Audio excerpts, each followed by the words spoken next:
રાજકોટના જંગલેશ્વર સહિતના વિસ્તારોમાં 1400 થી વધુ ગેરકાયદી મિલકતો પર બુલડોઝર ફેરવવા રાજકોટ મહાનગરપાલિકા અને પોલીસ તંત્ર સજ્જ છે. શહેરના ભક્તિનગર સર્કલ પાસે સેઠ હાઈસ્કૂલમાં મોટી કોર્પોરેશનના 1200 થી વધુ અને પોલીસ વિભાગના 1500 થી વધુ અધિકારીઓ કર્મચારીઓ એકત્રિત થયા છે. સાંજે જ કોર્પોરેશનના ત્રણેય ઝોનના ડેપ્યુટી મ્યુનિસિપલ કમિશનર, દબાણ હટાવવા શાખા, વિજિલન્સ સમિતિ સહિતના અધિકારીઓ અને કર્મચારીઓ પણ જોડાયા છે.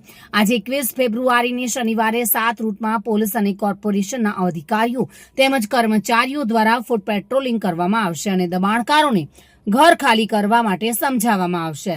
સવારથી શરૂ થયેલી આ કામગીરી સાંજના 6 વાગ્યા સુધી ચાલશે. જંગલેશ્વરની 78 જેટલી સોસાયટી ગલીઓમાં જઈને કોર્પોરેશન અને પોલીસની ટુકડી લોકોને દબાણ ખાલી કરવા માટે જાણ કરશે.